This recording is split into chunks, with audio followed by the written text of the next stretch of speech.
here again. Welcome back, Helen, with Helen Beedham, who is an organisational expert, a speaker, and host of the Business of Being Brilliant podcast. And she's the author of the award-winning The Future of Time, How Reworking Time Can Help You Boost Productivity, Diversity and Wellbeing. And her new book is called People Glue, Hold On to Your Best People by Setting Them Free. Well, so first of all, welcome back. Lovely to have you here. Thank you, Alison. I am very honoured to be back a second time. It's lovely to be back joining you on the pod, and I can't quite believe I've managed to pop out a second book. Well, you just have to keep doing it because I just have to, keep having you back on here. It's a great opportunity to have a chat with you. So, that's... Love to. But tell us about that title first, because it is such an intriguing one. People Glue. It's so evocative, isn't it? Where does it come from? What does it mean? Well, it emerged actually out of my brain on one of my daily runs. And a lot of people say, so, where did your book start from? What was the seed that then turned it into an idea and a book? And actually, it all did start with the title for me. For me, a little way I unwind on my run is to think about fun book titles that might work for a future business book. Yeah, I love it. And most of them don't survive the run home. They're already discarded by the back door. But this one was niggling away at me. And so I got curious and was asking myself, so what do we mean by glue and people glue? And started speaking to people about it. And actually, I heard your voice in my ear as my publisher saying, what's the big idea? Because that's something very important you have to be able to convey succinctly to people. And the big idea is really that I describe and explain in the book is that despite what's going on around AI and reshaping workforces and all of that, business leaders really, really care about hanging on to great people for all sorts of reasons. It really matters from a business point of view. At the same time, we're living in a day and an age when people want and expect a whole lot more freedom in their work lives and their careers. And I can dig into what kinds of freedoms those are. So how do you square that circle? How do you bring these two seemingly incompatible trends together? And the answer is to create what I call a really sticky organization, high trust, high transparency, full of purpose, putting people at its core in a way that actually enables people to come in, do their best work, ideally have a great day, have good friendships, and go home feeling like I love what I do. So that is really what People Glue is. It's essential. In essence, people believe in what they're doing. They know the part they play in making that happen, and they are in it together. They feel connected and part of a really powerful community. So that's People Glue. And you asked me about the title, and I remember we had a conversation early on because a professor from London Business School, brought out a title while I was kind of writing mine called Glue. And I certainly had a panic at that point. I think you were like, ooh, it's a bit similar. So I promptly read his book, which I had been aware of, but he focuses very much on the kind of leaders' interactions with people. So actually it's quite a different I was quite relieved space. once we'd dug into it a bit more. It's a great example, though, of how, as so often happens, actually, what appears to be a paradox actually isn't. These are not mutually exclusive things. Giving people freedom does not mean that you lose them. And it's a great metaphor as well. And I think that that's why it works so beautifully, is that it creates this intriguing, very visual, almost comedic sort of picture in people's minds. So yeah, it's terrific. Yes. It did, I would say, a reflection on having a book title that contains a paradox and a book message that contains a paradox is it makes it quite hard to land a cover. Oh, yeah. Because that's quite a complex thing to convey in one visual. A friend said to me really helpfully after kind of version 6, which bit of that paradox do you really want to emphasize? And that was really helpful. And it was really for me that I realized it was about the freedom as much as the retention, or more, if not which more. Which is why we have retention. Those beautiful birds flying across the cover. Yeah, exactly. But I think, having a paradox is a really intriguing way to set up a story and to hopefully draw people in, because I do explore lots of different dilemmas and points of tensions that are the realities of working life and running Well, a let's business dig into today. that a little bit more. Tell us a little bit about those freedoms that you identify in the book, and maybe just briefly give an example. Yeah, sure. So, just to explain before I dive into the freedom, so I spoke to lots of CEOs, COOs, and chief people officers to as part of my research. I also did a big survey and got people to talk about their experiences of freedom at work and what they've valued and what they've lacked and how it's affected them. So I brought lots of different perspectives and voices into this, as well as a ton of desk research with big studies and stuff. And what came through are the four freedoms that I talk about in the book. The freedom of autonomy, which is over how, when, and where you work. That's obviously things like remote working, flexibility, the time of day that you work, but it's also about your freedom to choose, the best way to get your work done that day and to be trusted to make that decision and not to be micromanaged endlessly about that. So that's autonomy. And a great example of that might be there's a whole debate still raging around the best way to bring people back to the office willingly. I would say the way not to do it is an abrupt U-turn mandate. Everybody bums on seats every day of the week. What companies that seem to be doing it really well is to give a broad guideline, X number of days a month, clarity over what type of work should be done at home versus together, and then trusting teams to come up with the right kind of Mm. solution that works for them as a team. So that's what I mean by autonomy, a good example of autonomy in practice. The second freedom is the freedom to grow your skills and your career path in a way that is meaningful and motivating for you. And around that, some companies doing tons of great stuff. It might be offering lots of secondments and making that a norm even when you're early into your career. It might be having internal talent marketplaces where there's real visibility about how can I move around this company given my current skills and expertise and what's available to me, and how and I can easily apply for that. The third freedom is the freedom of self-expression, and this encompasses a mix of things around being able to come into work and express your identity, to speak up with your point of view and be heard, and for your expertise to be respected, to feel like you can say things safely. So, a culture of psychological safety, and to feel like you belong, to have found your tribe, and to have good friendships and a sense of community.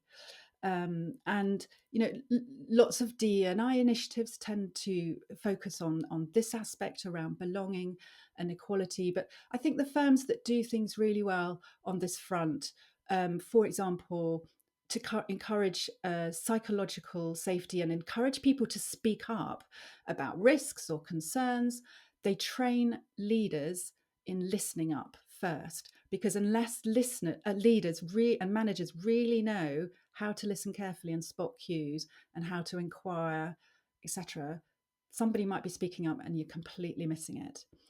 And the fourth freedom is the freedom to do meaningful work. So, work that feels purposeful to you.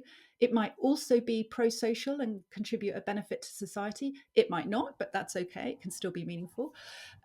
It's also work that is not overly bureaucratic, political, bogged down in a daily grind and busyness, the kind of stuff that makes us feel like we're wading through treacle and really demotivates us at the end of the day. So, good examples of what companies are doing are really kind of streamlining processes, kind of really taking stuff off the plate instead of constantly adding things on, and helping people really understand what part they're contributing to the overall company vision. So those are the four in a Fantastic. And nutshell. I mean, everybody listening is going, that's absolutely the kind of environment in which I want to work. I would happily stay at that organization. How did you tell us a bit more about the process of the research, of how you got there, the conversations you had, what you discovered along the way? Yeah. Yeah. So I reached out to kind of anyone I knew in a senior C suite role, because I didn't know a lot of chief executives directly myself. And I said, this is what my book's about. I just sent them a paragraph. And I said, do you think your chief executive or chief operating officer might be open to a conversation for me to hear what thoughts this, triggers in them, but also their view on retention and offering freedom, what's easy, what's difficult, what they've done work well, what they find challenging. And I was really gobsmacked that of not a single person I approached who asked their CEO, no one Wow. said no.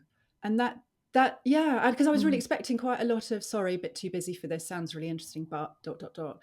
But they all, to my amazement, said, sounds super relevant, which Yeah. told me something as an author, that I'm on to the right topic here.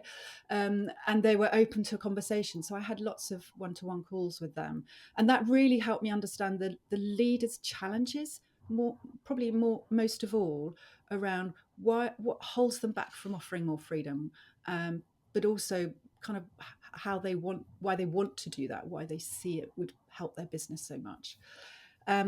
I did that survey that I mentioned. So I just really simple survey in Qualtrics I used, and just asked everybody to spread the word. And I got just probably under 100 people participating. I'd have liked more, but I needed it at fairly short notice.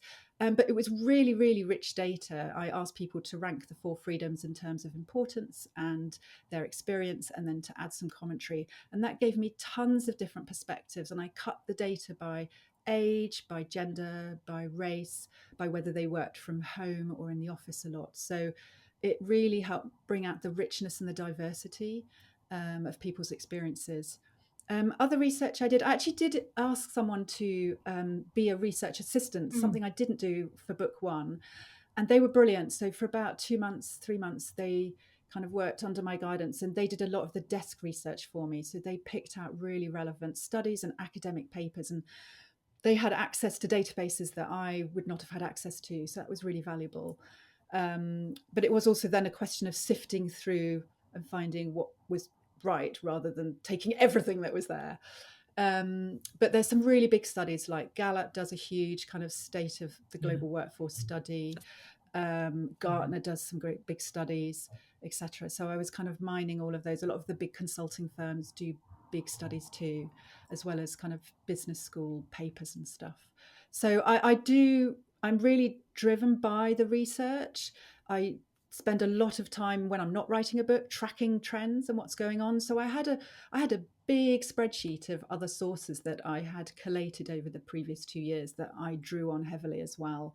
And that really helped. And then I also host my own podcast. So I went back through all my podcast conversations over the last 2 years, all the transcripts, and picked out all the nuggets of advice and stories that were useful. So I had lots of Yeah. different things to draw It's on, which textbook. really I love that helped. because you have that sort of moment of inspiration, the spark. Here's the title. Here's the peg on which I can hang all this stuff, and then you're weaving in your own lived Yeah. experience because obviously you've worked very closely with so Yeah. many organisations, the one-to-one conversations with leaders that you've reached out for, and I hope that that's really encouraging for people. Actually, if you've got a good point, do dare to reach out, because I mean the worst that can happen is they don't Yeah. respond or say no, but it's surprising how often they do. And then you've got the Yeah. paperwork that's already out there, really doing the desk research, and then you're doing some original research of your own. So really strong rope that you are of strands that you're weaving together there to illustrate your points, to evidence them, to tell stories around them. Yeah, definitely. I think there's a balance to be had as well when it comes to the writing and how you Mm. tell the stories. And some really helpful feedback I got from my beta readers, and actually from the editor as well on the first draft, was that I was bringing in lots of different snippets and people's voices and stats. And at times they said, my Yeah. voice And that's got so lost easy, in isn't it? that. Because it's also So, fascinating and you want to pull it yeah, all in. Yeah. But actually, your yeah, Four Freedoms framework, I think, exactly. is a real help to that because you're driving the narrative. It's your model, and then you're pulling in stuff rather than simply dropping something in and responding to it and trying to work a narrative around it. Yeah. Yes. Yeah.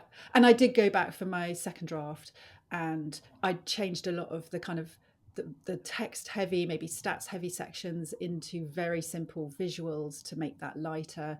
I rewrote sections to make my voice come and my point of view come out stronger, more assertively. And I think that Yeah. massively helped This is polish why it we up have better. development editors and beta readers, isn't it? Yeah, absolutely brilliant. Yeah, And I want to find out a little super bit about your helpful. process as well, because I'll never forget when we talked the first time round after The Future of Time, and you told me that you sort of caught yourself coming down for about the eighth time going, oh, this chapter's not going to work, it's terrible. And your husband sort of pointing out, this is your process, this is how you do it. Was it the Yeah. same? Tomorrow you'll come down That's with a right. smile on your face saying, I've Was cracked it the it. same this time round? What was it like doing it second time round?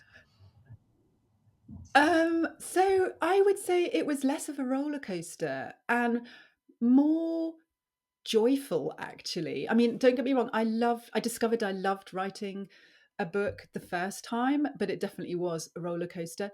I think I would say it was less of a roller coaster this time because I felt less daunted by the challenge because I had done it already, got it under my belt. So I just came into it with a bit more certainty that it might look a total mess at this point, and I might seem a million miles away from having a clear structure and it all thought through and chapter after chapter flowing out of my pen, but I will trust this process. And I think having written one book, I was better able to trust the process. And I think lots of people choose to write a first book kind of out of curiosity and maybe a bucket list. I'd love to do this. I think you have to really want to write a second book, a bit like running a marathon. So it gave me another reason to, I guess, lean into it is that I'm choosing to do this all over again. Um, I think so it genuinely was a pleasure to, to come back into my book writing time, and to do this deep, really immersive dive um, into really deep thinking, really brain stretching work, and trying to find the right way to express what I want to say. And I think that feels, for me anyway, a real luxury when, as a working parent in the world of work that's full on, to just go deep on something instead of constantly bouncing from item to item to task.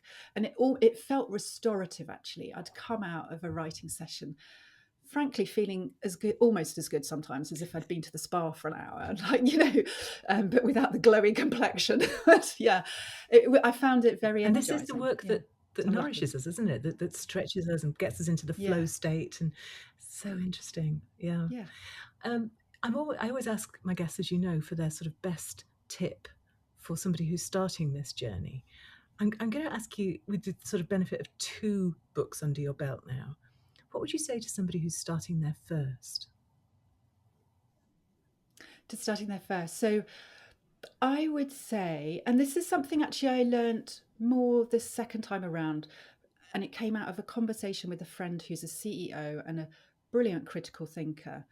And she encouraged me during a conversation to play devil's advocate, because when we're writing our book, we have a point of view, we might have a framework or a methodology, we're advocating, try and take my advice, or here's a better way of approaching things.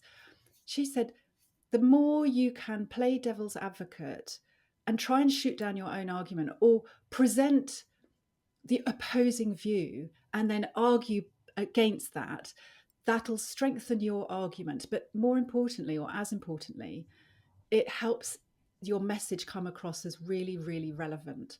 So, for example, her challenge to me was, but do CEOs really care about retention? Because, grad job numbers are declining, they're introducing AI, they're doing headcount reductions by stealth. And I had to really think about that. And I went back to all the CEO interviews and I said, actually, they do really care about it in the age of AI, and here's why. And I think, another challenge was, does every company need people glue? And as I wrote in the book, no, not every company does. But here's some very clear cases why you might not want people glue, and you've got to be upfront about the why. So I think I would say absolutely set out your stall in terms of your belief and your methodologies.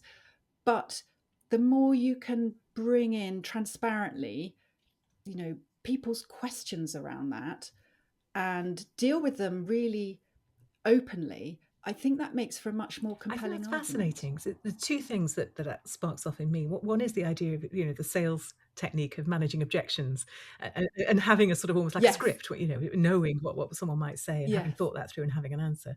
But the other thing is the fact that when you and very many first time authors I think do this, is they write with a sort of mean-spirited critic over their shoulder who's sort of objecting and saying, well, that's obvious, and who are you to write with it, Yeah, and that is quite a miserable experience for the writer, and that can translate into quite a miserable experience for yeah. the reader too, if a writer is continually sort of on the defensive and preempting objections.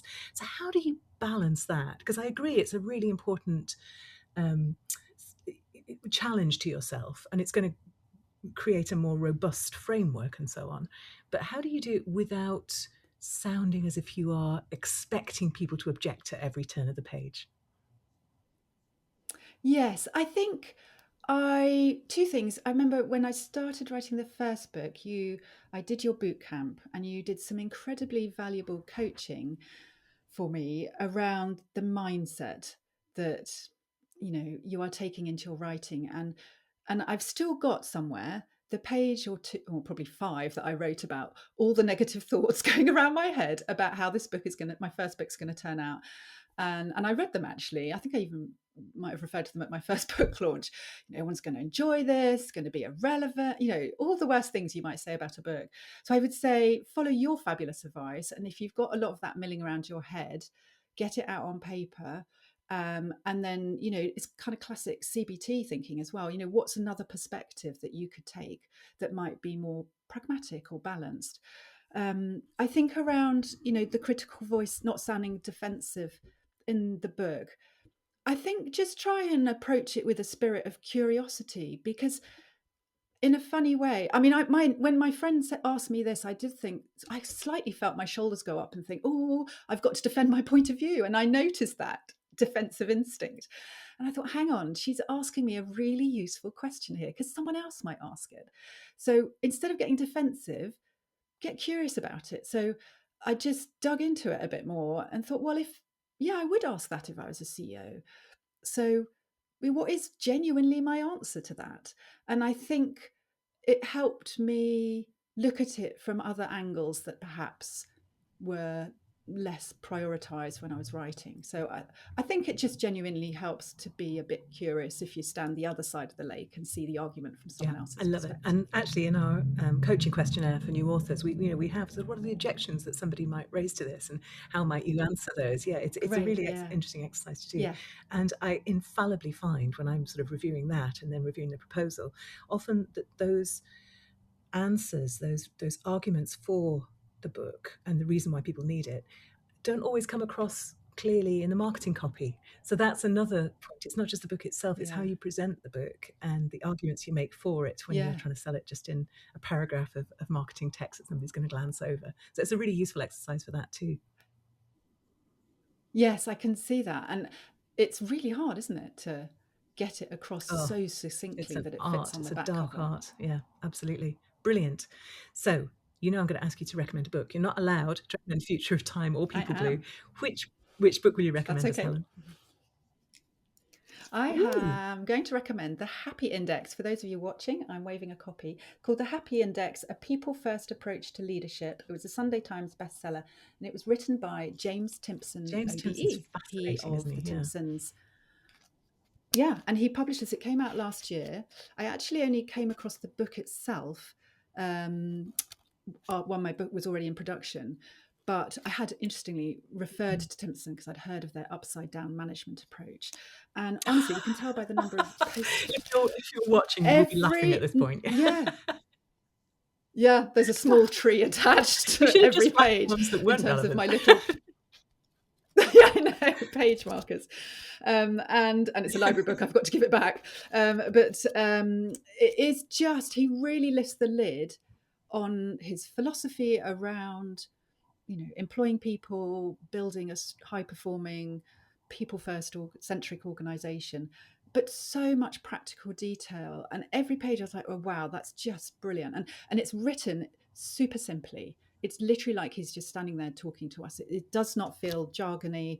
or anything. And honestly, if I had to go to a company and look for a job now rather than work for myself, that would be my first port of call. It's incredible kind of reputation building book And as I well. mean, obviously, he hadn't read your book before he wrote that, but he kind of should have done, shouldn't he? Because it would have, it would have given him a Yeah. framework for all Well, the stuff he's talking about. yeah, exactly. I'm now thinking of just, being brave and asking him if he might be, come on my podcast and talk about it, because it's Yeah. such a brilliant example of an organization with strong people glue and a high Yeah. degree Well, of he's got a book to freedom. promote. He might, you never know.